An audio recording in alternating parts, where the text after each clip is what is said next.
Veggie pakoda எப்படி செய்யலாம் பார்க்கலாம் வாங்க. தேவையான பொருட்கள்: 1 கப்பு கேரட், 1 கப்பு அரிசி மாவு, கோஸ் அரை கப்பு, சோள மாவு அரை கப்பு,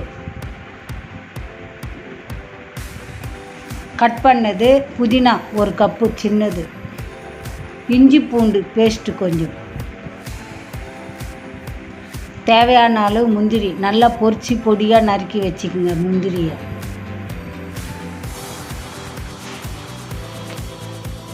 முதல் 1 கப்பு கேரட்,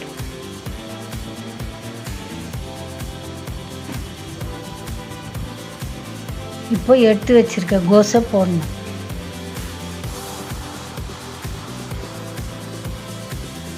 இப்போ எடுத்து வச்சுருக்க புதினாவை போடணும்.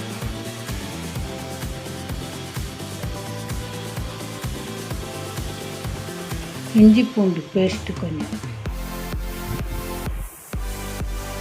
இப்போ உடச்சி வச்சுருக்க முந்திரியை போடணும். அரிசி மாவையும் சோள மாவையும் கொஞ்சம் கொஞ்சமாக போட்டு பிசைஞ்சுக்குங்க. கொஞ்சமாக தண்ணி விடணும். இப்போ காயில் தண்ணி இருக்கும், அதனால் காய்க்கு தகுந்தபடி கலந்துக்குன்னு அதுவும் பிறகு தண்ணி ஊற்றலாம்.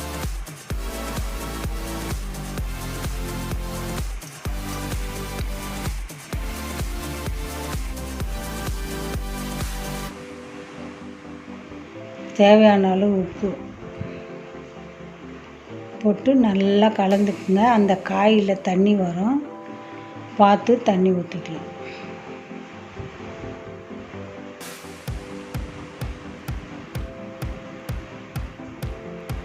இப்போ கொஞ்சம் அரிசி மாவையும் சோள மாவையும் போட்டு கலந்துக்கலாம்.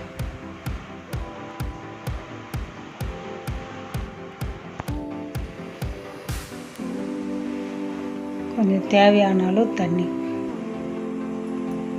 இப்போ நல்லா கலரிட்டு ஒரு 5 நிமிஷம் அப்படியே மூடி வைக்கணும்.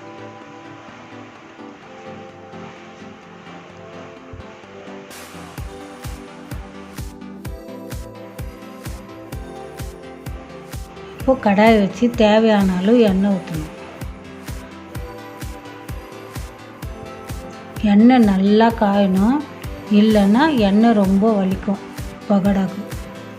இப்போ சின்ன சின்னதாக எடுத்து போடணும்.